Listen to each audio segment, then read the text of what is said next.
honestly probably wasn't until I first walked the streets and I was being welcomed onto the streets. I was so confused. I was like, I thought this was my job. I was just like, what is going on? They immediately, like, friends on Cap Hill were immediately like, who are you? Where are you from? Like, welcome. Welcome. And I think I was just overjoyed and was just like, this is where I'm meant to be. This is where the Lord is. And it's not exclusive, which I think just says a lot of the past missionaries, the present missionaries, and the missionaries that are to come, because we've built that foundation all year long. And they trust us, so they trust the other missionaries that have the Christ in the City shirt on. People of Christ in the City, people of everywhere around the world, this is David Christopher Pacheco. Hi, my name is Kimmy. My name is Arthur Ortiz. Been in Denver since 1973. Okay, so let's just talk in circles for a little bit. Just talk in circles, just shoot the breeze a little. Yeah. You know, they see beyond what I look like. They see what my actions are and say, hey, that is a good person. A lot of people say home is where the heart is, but my heart's in many places. It's just I don't know where home is. Welcome back to Homeless But Human. Today it is Blake with my trusty co-host, Shayla. And today we've invited Ashley. Hello, Ashley. Hello. And Clay. Howdy. Good to be here. And howdy. The main reason we've invited them today is to really share about their full circle story. So Summer of Service was actually a big part of both of your journeys with Christ in the City. So Ashley, tell us a little bit about your journey with Christ in the City and Summer of Service. Yeah, absolutely. I like to tell everyone I'm here for a year because of Summer of Service. I spent 2 summers with Christ in the City. So my first summer was in 2019 in Oklahoma City for the 3 weeks. 3 weeks there. Which is just amazing. And that led to me just wanting to come back for another summer. And I spent that summer, the COVID summer 2020. It kind of started out incrementally, like the 3 week, and then you did the 2 month in Denver, and now you did a whole year here in Denver, and then you're doing a second year. I'm coming back for a second year. Yeah, wow. So excited to have you back, Ashley. And Clay, tell us about your Summer of Service experience. Yeah, I came to Christ in the City Summer of Service 2021. I did not really know a thing about Christ in the City when I came for the summer. I was sort of thrown at Christ in the City by a former teacher, and I'm very thankful to her for that. But it was basically just the Lord, like, starting to convince me to follow him. I had a conversion experience in college, and I was still kind of shaky, and I came to Christ in the City, and this place is just so full of him, and I get to encounter him everywhere and be loved by people. And he sort of roped me into the summer, and then through the summer roped me into the year, and through the year he's roped me into a second year. And I say that with joy.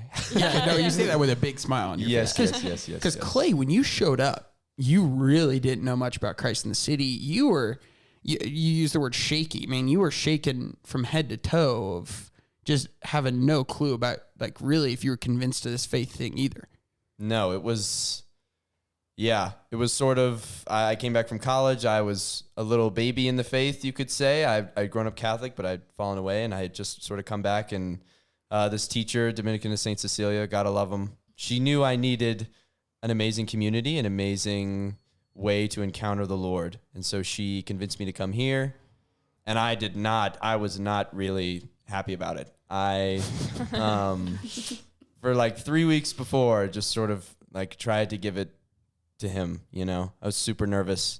Not someone who talked to the homeless, not someone who lived in community, but I knew intensely that this is where I needed to be. Yeah. And I'm so thankful that he brought me and you here. leaned into that. That was all you knew. You know, it was like you didn't know how to talk to the poor. Nope. You didn't know how to live in community, live this daily life of prayer, but you knew how to lean into that trust. Yeah, and Clay was, last summer, you're one of 4 guys that stuck around after the summer to do the year of service. The Lord was working that summer, let me tell you. Christ in the City needed men, and us 4 needed to be loved, and here we are. Oh my gosh, yeah. That's awesome. Yeah. And now, even more kind of full circle moment, you're leading the Denver Summer of Service this summer. So how's that been going? For both of you, yeah. I love them. You can go if you want to. Yeah, the saucers are so good. And I, especially when they came, I wanted them to know that they're here for a reason. Like saucers, summer of service missionaries are very important to the mission. Like, yeah, being in their shoes for the past 2 summers that I did it, and just kind of seeing them and being like, whoa, like I was there. Like Clay and I, we were both there. And I know that the Lord is going to work in ways that they have no idea. Like they are just here because they probably wanted a fun summer away from family, far away in the mountains. And yeah, I was just very reassuring, especially just leading the summer of like, y'all are here for a reason. Yeah, you've really been able to radiate that to them. Like, we love you and we are so grateful you're here, and it's so important. Can you guys talk about a little bit how important, you mentioned it, Ashley, how important summer of service is for the continuity of like friendships, and like kind of what that looks like with the year-long missionaries when they pass off their friendships in a sense to the summer missionaries, and just how like important that is to our mission in the ministry. Yeah. So I think it's just good to know that you can be a missionary for only 2 years, and after your 2 years are done, you're kind of done being a missionary. So especially when the summer missionaries come, it's really beautiful, especially as we walk with our street teams and encountering our friends that we've known all year long and introducing the summer missionaries to our friends. It is really beautiful to hear, like, yeah, some of my friends have said, like, Ashley, like, if they're friends with you, then I know they'll be really good friends to us. Oh. And I think that's something that struck me the most, especially like the shelter, like they'll just like, okay, like I'll give them a chance. And that is because we've built that foundation all year long, and they trust us. So they trust the other missionaries that have the Christ in the City shirt on, which I think just says a lot of the past missionaries, the present missionaries, and the missionaries that are to come, which is really beautiful. And yeah, definitely, saddens me because I'm not walking the streets weekly anymore until the fall. But it is really beautiful to know that like our friends are still welcoming and they want that continued friendship. And I'm sure y'all have talked about it before, but our friends blossom when they have more friends, when it's not just individual friends or just individual groups. They blossom and they're seen and loved more when they are introduced to more missionaries, to more friends. So that's very important. I've seen that already multiple times walking the streets with the summer missionaries, which is awesome. Were you aware of that reality when you were a summer service missionary, that the year service, like the friends on the street trusted you as a summer service missionary because of that? Yeah, I had no idea, honestly. Yeah. Honestly, probably wasn't until I first walked the streets and I was being welcomed onto the streets. I was so confused. I was like, I thought this was my job. I was just like, what is going on? They immediately, like, friends on Cap Hill were immediately like, who are you? Where are you from? Like, welcome. Welcome. And I think I was just overjoyed and was just like, this is where I'm meant to be. This is where the Lord is. And it's not exclusive. And I think that's important to know, and especially just to reiterate to the summer missionaries of like, it's not exclusive. Like, you're here for a reason. Like, you're loved here. You should be here. And yeah, I don't think I knew that very first few weeks of my summer, especially in Denver, because it's definitely different than the other satellite cities. Yeah. Dang. I think I saw it happen, but I wasn't aware of it. And now I'm more aware of it. I remember my first street walk. I was so scared. I was like on the way in the van and like, I'm normal supposed to be experience, the dude. Right? Oh, of course. Yeah. I'm supposed to be the dude, like big protector, and all the women are like, yeah, I'm fine. And I'm like, oh, I'm not. And I remember coming and we had Marjorie, who was the year of service missionary, and she just introduced us to everyone. And that's how we were able to thrive, was through Marjorie.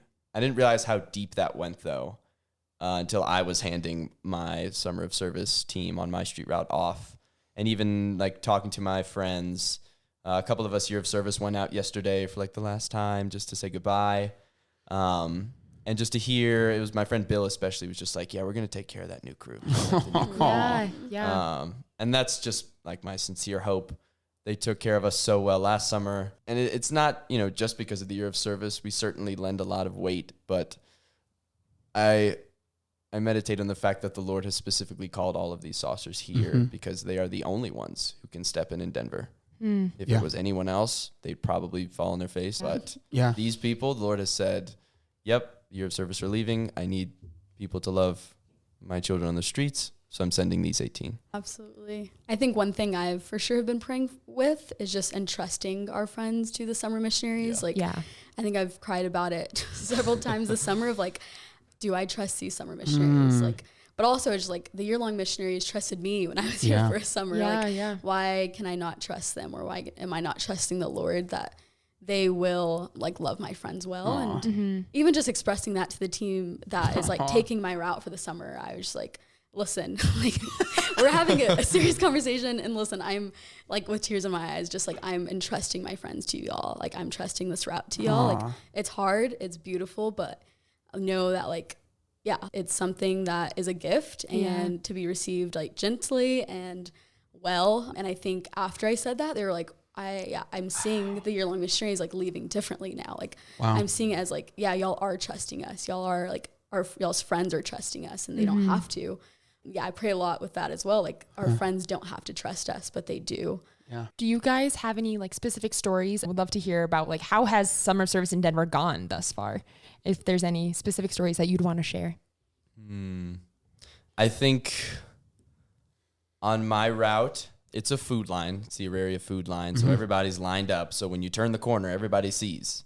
Like everybody sees who's coming to the line today. Is it the first year missionaries? Is it the first and the second years? Oh, here are these new people with green shirts. Never seen them before. Yeah. And I just like focused on the faces. You know, I was nervous, just like Ashley, like, oh, what are they going to think? Yeah. Oh, are they going to be like mad at the new people? Oh, yeah. But just to see the faces, like to see the heads perk up and, you know, the smiles start to form. Like here comes Christ in the city. I think that's a major part of it, like the name of Christ in the city and sort of the street cred that we have. Yeah. When our friends see the shirts, they might say, okay, this is a new person I've never met before, but they're from Christ in the city. And I know Ashley, or I know Clay, or I know a missionary from however many years ago. And there's a trust there. And I remember, all my friends in the alley were just very receptive to meeting them. Specifically Bill, just go back to him. I remember my summer of service, I was super nervous, and he got to the line after us, and he turned the corner, and he threw his hands in the air, and he said, oh, Christ in the city. And immediately, like, all of my scaredness melted away. Oh, yeah. You know, how can it not? Great, you're welcome. Yeah. Clay, can you tell us a little bit more about Bill? Like, how has your relationship developed since that first summer you met him last summer, and then over this past year? Bill is someone we would call a regular at the line. A lot of street routes deal with a lot of like people passing through and, I'm just coming through Denver because I'm going to another place. Auraria, you've got about 5 people you're going to see every day. Yeah. Every single day. And they're probably going to be in the same place in line. Mm-hmm. Yeah. The same stories. A lot of just a chance to go deeper. Yeah. And I think that's what we have with Bill. A lot of the time, I think it's easy to fall into like the fix-it mentality. I think I definitely came into sauce with some of those feelings. Like, I'm going to lift people like, totally out of poverty like this summer. Not what happened. We can go into that later. But with Bill, I've just been shocked to go a whole year with him consistently. And how much respect I have for him. And what shocks me is the respect he has for us. Because a lot of the times we just sit there and hear the same stories. And sometimes, he tells us about Vernon the goose for the 4th time. And we're not as excited as we were the first time. And that stinks. And we meditate on that. I remember one time we were sort of experimenting on our route.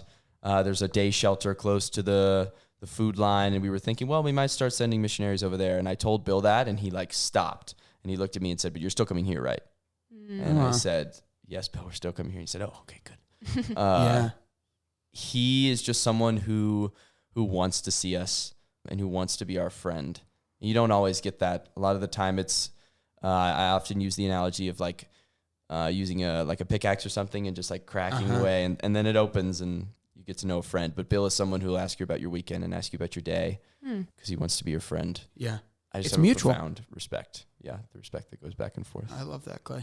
And with that, I mean, we've had on Homeless But Human, this podcast, we've had some of our friends share stories, right? And almost every missionary or staff member interviewed says, like, the poor give us way more than we ever give them. And almost all of the poor interviewed say the same thing. The missionaries give me more than I could ever give them. Yeah. Right. And I don't know. I love reflecting on that, but it's also kind of this weird mystery where you are absolutely convinced of that. Yeah. Right. Clay, I'm sure you're convinced of that. Like Bill gives you way more than you give Bill. 100%. Yeah, but I bet, I mean, it's always unique because I bet Bill would disagree completely. Yeah. Bill would be like, no, not at all, you know? Yeah. But that is a gift, right? It's like it's so, so beautiful to see them love us, right? To see the poor love us in our act of love for them, because that is friendship, right? It's not a one way, it's not a transaction, it's an encounter. You worded that so beautifully. Thank you. So we've kind of given some advice to our Denver communities, but if you guys had to give someone a piece of advice, if they're in downtown Denver or if they're at a stoplight and they have about 20 seconds or a minute to say something to that homeless person, what advice would you give them, and what would you tell them to say? I think that knowing the name of anybody on the street is massive. Asking somebody for their name. It's something that we take totally for granted. All the people that know our name, call us by our name, are happy and yell our name when they see us. But a lot of the times people just, they hand out money, or they even hand out a blessing bag and they're just like, have a good day. But ask people for their name. It just means so much more. Ask their name, tell them it was really good to see them that day. Because our friends go weeks without that, months without that. And a lot of them just believe that it's not good to see them. And they'll tell you that, and it hurts a lot. But asking the name, just letting them know that you were glad to look at their face. Yeah. It moves mountains. Yeah, and also like praying for them once you receive that name. I would also say just smiling at anyone you see on the streets. Yeah, I think, giving that smile and allowing our friends to receive that smile is something that they don't receive either. I think a lot of our friends always are just telling us, like, why are y'all smiling so much? Why are y'all so happy? And I think it's a gift to see them, to love them, and they don't believe that. So sometimes a smile and asking for their name is worth more than giving them $1 or that blessing bag even. Yeah. Thank you, guys. Thanks. Oh, and before we go, if you had to describe your summer, this summer specifically, of service in Denver in one word, what would you say? Ooh. Interesting word. We haven't heard that one yet, Ashley. Please describe. Ooh. No, that's not my word. I think that would work in bananagrams. Yeah, no, definitely would not. They would not allow that. For me, I would say the summer has been piercing for me. For a lot of reasons. Piercing because I know I'm coming back for another year. Just leaving for a month is piercing. Piercing because there's so much that I will miss. Piercing because I have to entrust the summer missionaries to my friends. But piercing in a way that is joyful and sorrowful all at the same time. Yeah. I think the word I would probably say would be, and hear me out on this, it's river. I imagine the summer and my heart working like a river and the Lord's grace. I went along the river before the Lord's grace, like you could say, like flowed through, and I dammed it up a lot. And I just came into sauce, I think a little closed. But the river flowed mightily. It came through the 18 missionaries, through our summer of service team. There was no stopping it. And I'm so happy that it flowed. Yeah. Wow. So you guys have been with your homeless friends now for a year and a half in a way, right? What would your hope be for them as you depart this year of service? What is your hope for them going forward? Yeah, my hope for them would be, I hope that they continue to know that they're loved. My hope is that they know of their own love and their own capability to love, because they love us so well. And I try to explain this, and I'm like, only Jesus understands, or only past missionaries or staff. They can't wrap their minds around it either when you tell them that you love me so well. No, I don't. Which is just the mystery, and that they are loved, and they want to be, or our summer missionaries want to continue to love them, and to continue to show up. That's my hope for them. I love that. Awesome. Thank you guys so much. Thank you so much to both of you. And thank you to our Denver family and all those listening today for supporting this organization for 11 years, going on, starting 12 next year. No, are we starting 11? We're starting 12. Wow. Can you believe that? Wow. I can't. Guys, thank you so much. To all our CIC family out there, we love you. Thank you for tuning in. And pray for Clay and Ashley and Bill and all of their friends as this transition time is going down. Yeah. All right. See everyone. God bless you all. Bye. Bye. Mother Teresa, one of our patrons, would say, "If I look at the masses, I will not act. If I look at the one, I will." Because of these one-on-one encounters, because of people like you stepping out of your comfort zone, this mission is spreading. This mission is making its way into parishes, schools, seminaries, and communities nationwide. We have families making care kits for the homeless, college students coming on week-long mission trips and then going back on fire to serve the poor in their cities, seminarians and small groups across the country doing Christ in the City style street ministry. This mission is becoming a national and worldwide endeavor, and we're so happy you're here. For even more in-depth Christ in the City training, videos, and interviews with the homeless, we invite you to join our known and loved monthly giving community.